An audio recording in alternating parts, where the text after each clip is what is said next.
Hello, habari. Karibu katika session yetu ya mwisho katika kozi hii ya data science Python for data science and machine learning. Na leo katika hii session tutajifunza mambo yafuatayo. Tutaangalia object oriented programming in Python, na tutatakiwa kujua terminologies ambazo zipo na zinamaanisha nini na kwa nini tunafanya kazi na object oriented programming in Python. So object oriented ni namna ya kutengeneza program ukijaribu kufuatisha namna mazingira halisi yalivyo, kwa maana mazingira katika dunia, namna vitu vinavyotuzunguka na vitu vinavyotegemeana. Na baadhi ya faida za kutumia object oriented ni pamoja na kwamba unaweza ukafanya inakuwa na ile code reuse. Kwa mfano unaweza ukaandika certain program au certain piece of code ambayo unaweza ukaitumia katika mazingira tofauti tofauti kutokana na mahitaji na namna utakavyoamua kuwa unafanya program yako. Na baadhi ya vitu ambavyo tunatakiwa kuvielewa katika object oriented ni pamoja na class. Tunatakiwa kujua class ni nini, object ni kitu gani, attribute, method, constructor, inheritance, polymorphism, na tujue pia aina za polymorphism, na kuna terms zingine kama abstraction pia tunaweza tukatakiwa kuzifahamu. Na kwa kwanza tuanze kufahamu class ni nini kwenye object oriented programming. Class tunaweza kusema kama tunasema blueprint au template, au tunaweza kusema ndo ni kama ramani ya kutengeneza object fulani ambao wanahusika na ile class. Kwa mfano tunaweza tukawa tuna class fulani, labda class ya gari. Sasa hiyo class ya gari ndio inatoa namna nzima ya gari zitakavyokuwa. Kwa mfano labda tujue gari itakuwa na tairi 4, gari itakuwa na usukani, labda gari itakuwa na engine fulani. Lakini tukishakuwa na hivyo vitu, sasa ndio tunaweza tukaspecify ni gari ya aina gani ambayo tunayo. Tunaweza kuwa tuna Nissan, labda tuna Benz, labda tuna Lava4. Kwa hizo zote zinakuwa ni aina za gari, lakini zina belong kwenye same class ya gari, lakini tunakuwa na gari za aina tofauti tofauti. Au unaweza kuwa na class ya simu, lakini kwenye class ya simu ukawa na vitu tofauti tofauti. Labda ukawa na iPhone, ukawa na Infinix, ukawa na Tecno, ukawa na Samsung. So hizo zote zinakuwa ni vitu ambavyo vinahusika kwenye class fulani, maana yake vinakuwa na certain properties au features zinazofanana au tabia fulani ambazo zinafanana. Kwa hiyo inaweza ikawa ni kwa namna gani unaweza kaelezea class. Lakini kwenye class tunakuwa na objects, ambapo ndio nilikuwa najaribu kutaja. Kwa mfano kwenye gari unaweza kuwa kwenye class ya gari unaweza kuwa na objects kama Nissan au Mercedes au Mitsubishi na vitu kama. Kwa hizo zinakuwa ni objects ndani ya class ya gari.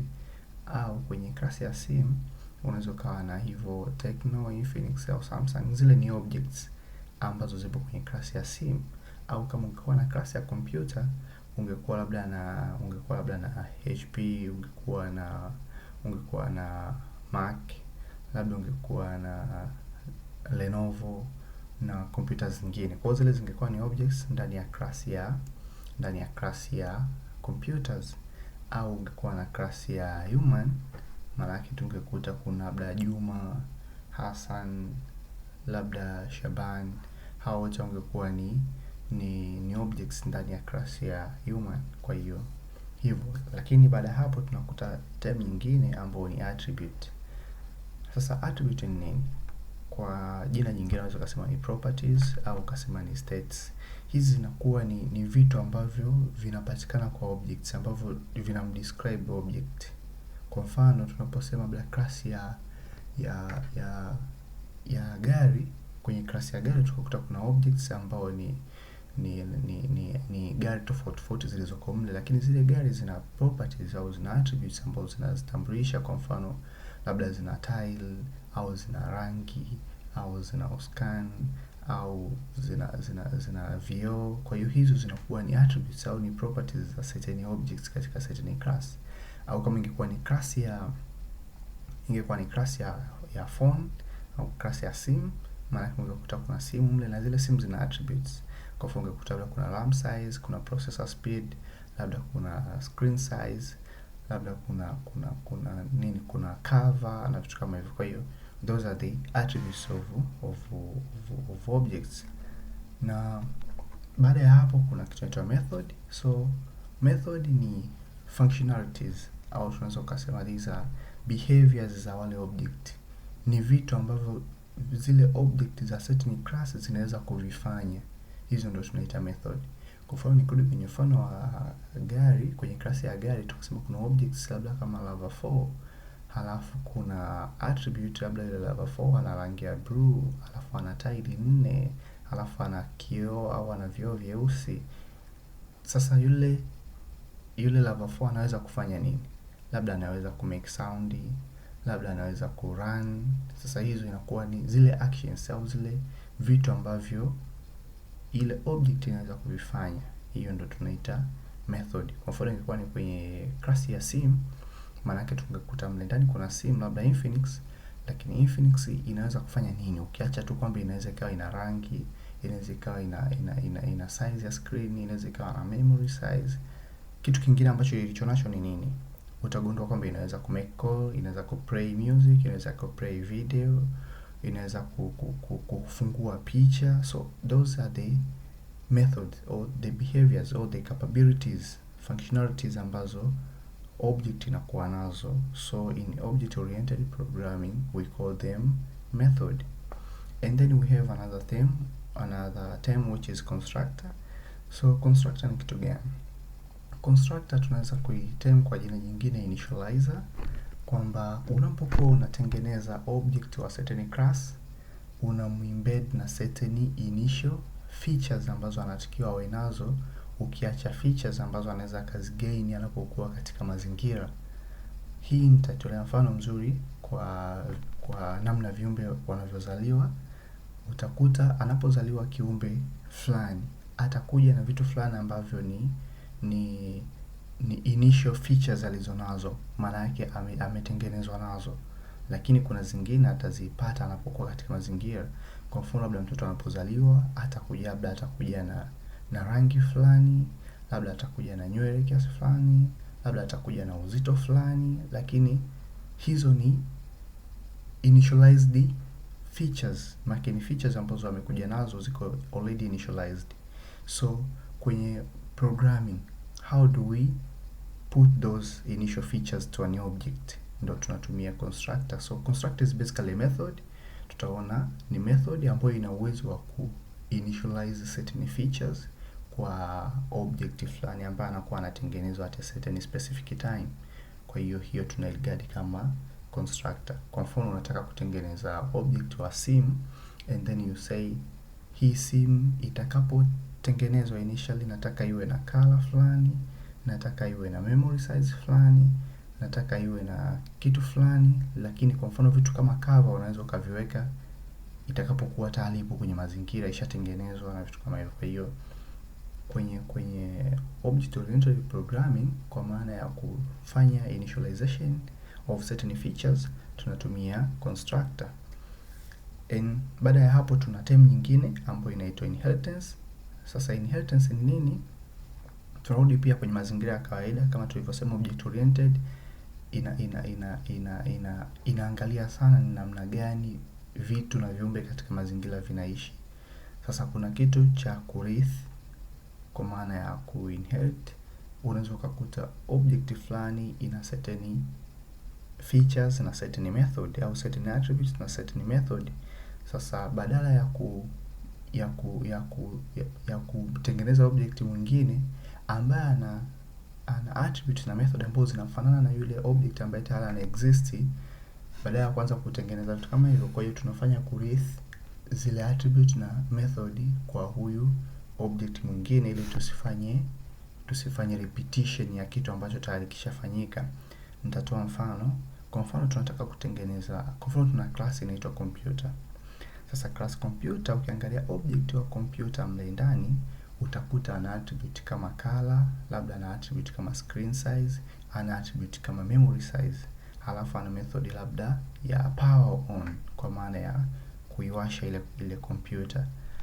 Halafu tukatengeneza class nyingine ya phone. Ukiangalia class ya phone inakaribiana sana kuwa na attribute na method ambazo zinafanana na class ya computer. Kwa mfano kwenye phone unaweza ukakuta pia kuna phone color, ukakuta kuna screen size, ukakuta kuna memory size. Sasa badala ya kuanza kuzitengeneza tena hizi attribute kule kwenye class ya phone, tunachokifanya ni kwamba tunamtengeneza phone lakini anarithi tabia za computer. Kwa hiyo hatujirudii tena kama vile tulivyokuwa tumefanya kwenye class ya computer, badala yake tu tunarithi vile vitu ambavyo computer anavyo tayari, kwa sababu ni vile vile ambavyo phone anavihitaji. Kwa hiyo hatuwezi kuandika tena piece of codes kwanza kutengeneza hizo attributes and methods. Kwa hiyo hiyo ni concept ya inheritance, na tutaona tunaitumiaje, tutafanya kwa mfano. Kitu kingine ni polymorphism. Polymorphism hii imetengenezwa maneno mawili. Ukiangalia kuna poly lakini kuna morphi. So poly maana yake ni many, lakini morphi ni forms. So ukiunganisha maana yake unakuwa na maana kama ya many forms, au unaweza ukasema ni kitu kinaonekana katika mitindo tofauti tofauti. Kwa mfano tukichukua mfano ambao ni unaweza kaeleweka vizuri, mbwa na paka wote wana uwezo wa kulia, lakini wanaweza kulia kwa namna tofauti, lakini kitendo ni kulia, ila namna unavyolia ni tofauti. Hiyo ni polymorphism. Kwa hiyo unakuwa na method kwa maana ya uwezo wa kufanya kitu fulani, lakini namna kinavyofanyika kutoka kwa huyu object na kwa huyu object, au kutoka kwa object wa class A na object wa class B inakuwa ni tofauti. Hiyo ndio tunasema polymorphism. Kwa hiyo unakuwa na method moja labda kama hiyo ya kulia au labda make sound, lakini namna object fulani anavyo make sound na object mwingine anavyo make sound inakuwa ni tofauti. Hiyo ndio tuna term kama polymorphism. Na ukifuatilia sana utakuta kwenye polymorphism tuna aina mbili za polymorphism. Tuna runtime polymorphism ambao tunaita overriding, lakini tuna compile time polymorphism ambao tunaita overloading. So tukiendelea zaidi tutaziona hizo aina za polymorphism. Sasa tuangalie ni namna gani tunaweza kutengeneza klasi baada ya kujua hizi terminologies, kwa maana ya misamiati tofauti tofauti ambayo inatumika kwenye object oriented programming. Tunatengeneza vipi class? Kwa mfano nataka kutengeneza class ya computers. Nitatengeneza vipi class ya computer? Kitu cha kwanza tunatumia keyword inaitwa class. Kwa tutatumia class, halafu tutaandika class name, jina la ile class tunayoitaka. Kwa hiyo kabla ya kwanza kutengeneza constructor au method au attribute, kitu cha kwanza tunachotakiwa kuwa nacho ni class, kwa sababu kwenye class ndio tunapata vitu vingine vyote. Kwa hiyo nitasema na class inaitwa computer, halafu hapa ndani method inayofuata inatakiwa iwe ni constructor, kwa maana ya method ambayo inampatia object wa class ya computer tabia zake au niseme vitu anavyoweza kuvifanya wakati yeye anapotengenezwa. Hiyo ndo tunasema constructor. Kwa kwenye Python tunatengeneza vipi constructor? Tunaandika, kwa sababu nimesema ni method, kwa hiyo tunaitengeneza kwa kutumia keyword ya def, kwa maana tunadefine method. Kwa hiyo tutaandika def, alafu tutaandika init, halafu tutaweka parentheses. Kinachofuata hapa ni default attribute inaitwa self. Kwa utapitisha self, halafu baada ya hapo kama unajua kwamba huyu object wa class ya computer ambao utamtengeneza atakuwa na certain features ambazo ni default au anakuja nazo, kwa hiyo utazipitisha hapa. Labda nitasema kwamba huyu object wa computer nikimtengeneza, cha kwanza nitataka awe na color to represent na C, halafu nitataka awe na screen size to represent na screen size to represent na S. Kwa hiyo nikija hapa ndani ya hii method yangu nita initialize zile attribute ambazo nimezifikiria. Kwa hiyo nitasema self.color is equal to C. Kwa hiyo rangi ya huyu object ambayo atatengenezwa kwa maana ya computer atakuja na rangi fulani ambayo itapitishwa ambayo ni C kama parameter. Lakini pia huyu object wa computer akitengenezwa atakuja na screen size. Kwa hiyo nitasema ni screen size, nitaandika tu size halafu is equal to S. Kwa hiyo zikipitishwa hizo parameter mbili kwa maana ya C na S, C itakuwa ni color na S itakuwa ni size ya screen. Kwa hiyo huyo object atakapotengenezwa tu mara ya kwanza atakuja na hizo attributes. Na hii keyword ya self, hii attribute ya self ni by convention tunatumia self, lakini si lazima kutumia self. Unaweza kutumia another word na ikaweka out, lakini conventionally tunatumia self. Kwa ambao hawajapata concept vizuri ya self lakini wamewahi kufanya kazi na Java, kuna keyword tunatumiaga kule ya this. Kwa hiyo unaweza compare this na self. Yeah. Kwa hiyo tukirun cell yetu na tukija hapa tunataka kutengeneza sasa object wa class ya computer. Tumesha define class ya computer kwamba object atakapotengenezwa mwanzoni atakuwa na color, pia atakuwa na size ya screen. Kwa hiyo tunatengeneza vipi object wa certain class? Kwa mfano tunataka kutengeneza sasa HP ambaye ni object wa class ya computer. Kwa hiyo tutasema kwamba HP ni sawa na tunatumia, kwa hiyo tunaandika kwanza jina la object ambaye object wetu ni HP, halafu tunaweka sawa, halafu tunaandika jina la class ambapo ana belong ambapo ni class name. Lakini tunakumbuka kwamba huyu object wa hii class ya computer anapotengenezwa anatakiwa atengenezwe na rangi na size ya screen. Kwa hiyo tuna kazi ya kupitisha color hapa, color ya huyu object. Kwa hiyo tutasema color yake labda ni color fulani ambayo ni labda tuseme ni brown. Halafu tuna kazi ya kupitisha screen size. Kwa hiyo nitasema, halafu hapa sio color ni C, attribute yetu kule parameter tumeita C. Kwa hapa nitasema pia screen size ni labda tuseme ni 1020. Kwa hiyo hizo ndo attribute za mwanzo ambazo ukimtengeneza tu HP atakuja nazo. Kwa hiyo tukirun this cell, halafu tukija kusema labda tuangalie huyu object wa HP ambao tunakuja ndo next section. Tunataka sasa kujua, je, huyu HP ana rangi gani? Tunaweza tukatumia dot operator na attribute name ku access certain attribute value. Kwa mfano tukisema HP dot color, maana yake itatuletea color ya yule object ambayo ni brown. Tukisema HP dot size itatuletea screen size ambayo ni 1020. Yeah, so hii ni namna moja hapo ya kuaccess object attributes kwa kutumia period. Na kuna namna nyingine tofauti za kuaccess object attribute ambazo ni pamoja na kutumia hizi methods ambazo kuna get attribute, kuna has attribute, kuna set attribute na kuna delete attribute. Kwa mfano tukitumia method ya get attribute ili kuget a certain attribute of a certain object, tutaandika get attribute. Halafu hapa tunataka tupitishe jina la object wetu ambapo kwa kesi yetu ni HP.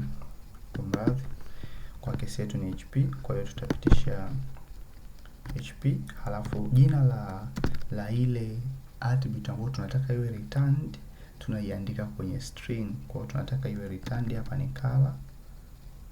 Kwa tutasema HP color itatuletea brown, au tungeweza kusema HP size maana yake ingetuletea size ya screen. Kwa hiyo hiyo ni namna ya kuaccess ama ya kuget attribute ya certain object kwa kutumia method ya get attribute, ambao ni built-in method unaweza kaitumia tu. Na kuna method nyingine ya has attribute. Has attribute ina return boolean value kwa maana ya true or false, ambayo inatuambia kama certain attribute ina exist kwenye certain class. Kwa tukisema has attribute, alafu tukapitisha jina la object wetu, alafu tukasema attribute ambayo tunataka kuiangalia kama huyo object anayo ni color, kwa itatuambia true kwamba huyo attribute wa HP, huyo object wa HP ana attribute ya color. Lakini kwa mfano tukaweka attribute ambayo hana, maana yake ni kwamba ita return false, kumaanisha kwamba hiyo attribute hana. Kwa mfano tukakosea hapa tukaandika color badala ya color, kwa hiyo tukirun itatuambia false kwamba attribute object wa HP hana attribute ya color. Yeah.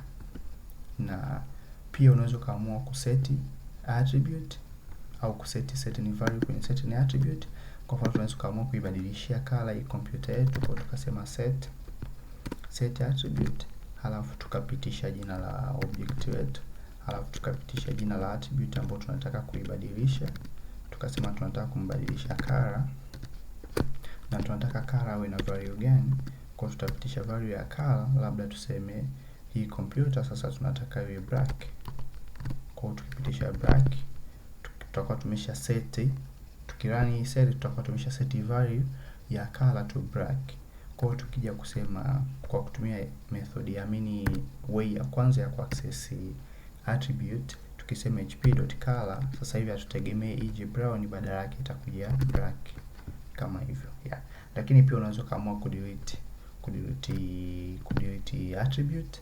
Kwa mfano tukisema delete attribute, halafu tunapitisha object name ambaye ni HP, halafu tunapitisha feature tunayotaka kuifuta kwa maana ya attribute. Kwa tutasema tunataka kufuta labda size, kwa tukirani itafuta size.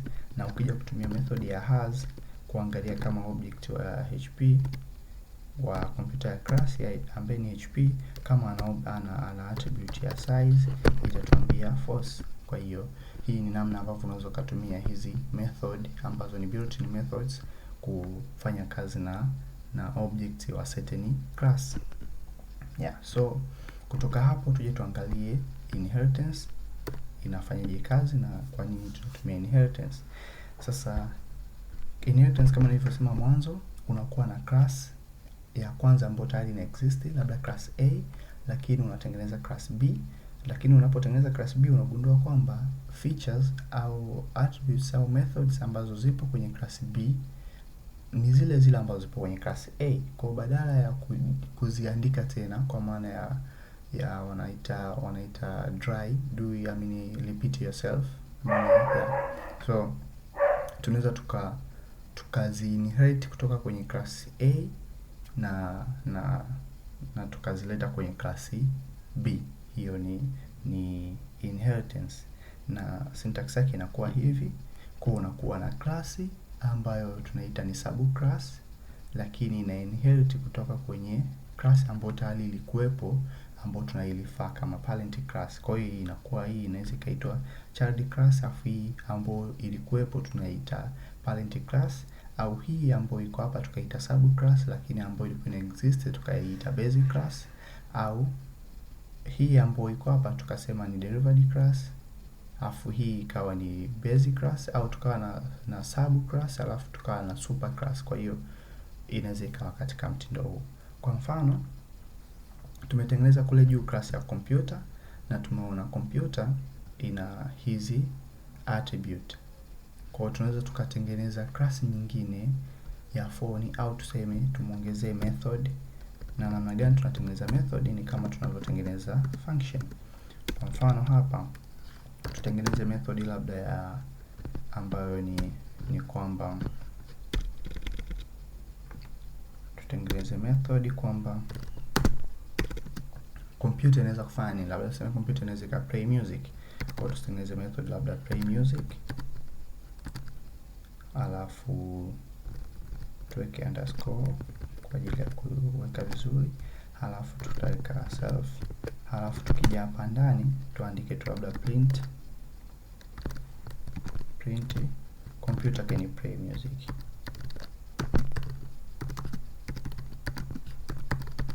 Yeah, so hii ni method ambayo ipo kwenye class ya computer, lakini ukija kugundua sasa tukitaka kutengeneza class nyingine labda ya phone hapa, ambayo tunaanza class ya phone, unakuja kugundua kwamba inaweza ikawa na same features na method kama ambazo zipo kwenye computer. Kwa hiyo badala yake sasa, badala ya kuzitengeneza tena upya, baada ya kuandika class ya phone, tena uanze kuanza kudefine hizo method na attribute, badala yake tunaweza tukainherit tu kutoka kwa computer, halafu maisha yakaendelea. Hapo unaweza kutumia ile keyword ya pass na umeshatengeneza class ya phone, lakini ambayo imechukua properties za computer.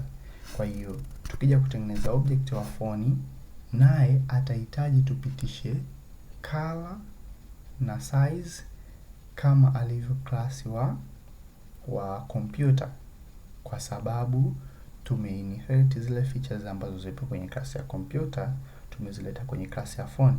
Kwa hiyo nikisema natengeneza phone hapa, labda natengeneza Samsung,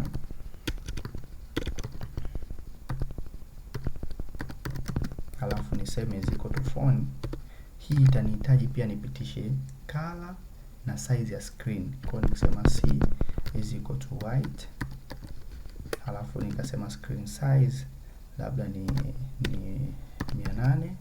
Kwa hiyo run hapa itatuambia inahitaji ni position argument, kwa tutatumia s, halafu tukirun itakuwa imekubali. Sasa tumetengeneza object wa phone, lakini kwenye phone class ukiangalia hatukudefine hizo properties juu ya color wala ya screen size, lakini tumezichukua kutoka kwenye computer ambayo ilikuwa ni class ambayo tayari ina exist. Kwa tukija hapa tukiandika Samsung.color itatuletea color ni white. Umeona, kwa sababu tumefanya kuinherit, kwa tumeondoa ile repeating yourself au repeating the piece of code ambayo tayari zina exist. Maana yake tena tungetakiwa kuanza kuandika hivi hapa kwenye class ya phone. Wakati huo tunaona kabisa phone na computer wanaweza wakawa na properties ambazo zinafanana au method ambazo zinafanana. Kwa hiyo ni faida moja hapo ya kutumia object oriented programming. Kwa hiyo inafanya kazi kama hivyo. Lakini pia tuje tuangalie kitu cha mwisho ambacho ni overriding. Sasa overriding ni aina ya polymorphism ambapo unakuwa na method ambazo zipo kwenye class mbili tofauti, lakini zile method zina functionalities tofauti. Kwa mfano, tutatengeneza class ya dog na class ya cat, na zile class mbili zitakuwa zina method inayofanana ya make sound, lakini namna dog anavyo make sound ni tofauti na cat anavyo make sound, lakini method ni the same. Kwa hiyo kwa mfano umetengeneza class ya dog hapa, halafu tukaja tukatengeneza method inaitwa make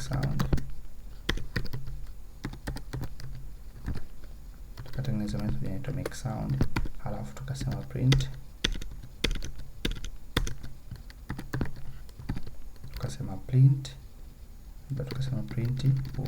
the way dog anavyo make sound. Kwa hiyo tutakuwa tumetengeneza class ya namna hiyo, lakini tukaja kutengeneza class ya cat, halafu tukagundua kwamba cat naye ana make sound same way as dog. Kwa hiyo ana uwezo wa kumake sound, hamake sound same way, lakini ana uwezo wa kumake sound. Maana yake ana hiyo functionality, lakini anavyoweza kuifanya anaifanya tofauti na dog.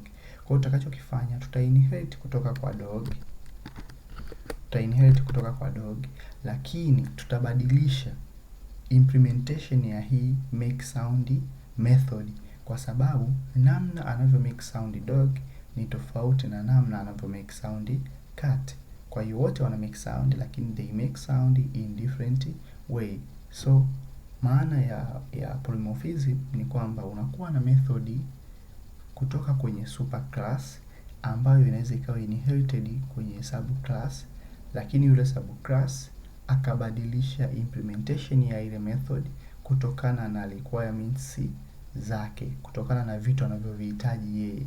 Kwa hiyo cat ata inherit method ya make sound, lakini ataitumia kumfiti yeye anavyo make sound. Kwa hiyo ku override method tunafanyaje? Unaiandika tu ile method tena make sound, lakini kinachofanyika unabadilisha implementation, ambapo tutakuja hapa tutasema labda print namna cat anavyo make sound, labda miao, kama hivyo. Kwa hiyo wote wana make sound, dog na cat, lakini namna dog anavyo make sound ni tofauti na cat anavyo make sound. Hiyo ndo tunaita method overriding. Kwa hiyo tukija kutengeneza object kwa dog hapa, tukisema dog, halafu tukaja kuangalia dog ana make vipi sound, tukasema dog.make_sound, itatuambia hivi wow. Lakini tukija kutengeneza object wa cat is equal to cat, halafu tukaja kuangalia cat ana make vipi sound, tukiandika c.make_sound itatuambia meow. Kwa hiyo hiyo ndo maana ya overriding. Kwa unakuwa na same method ambayo inakuwa kwenye class, parent class au base class au super class, ambayo inakuwa inherited na subclass, child class au derived class, na inabadilishiwa implementation. Na hapo ndo tunafika mwisho wa kozi yetu ya Python for beginners, specifically for data science and machine learning. Na asanteni kwa kufuatilia, na tutafanya project ambayo tutafanya kwa kuangalia mambo ambayo tumejifunza. Kwa hiyo kwenye hiyo project tutafanya vitu tofauti tofauti, kwa maana kwamba tutatumia data structures, tutatumia functions, tutatumia uelewa tuliopata object oriented na vitu vingine ambavyo pengine hatujakutana navyo, lakini tunaweza tukavifahamu vizuri tukifanya navyo kwa project. Asanteni sana na nawatakieni kila la heri. Asanteni.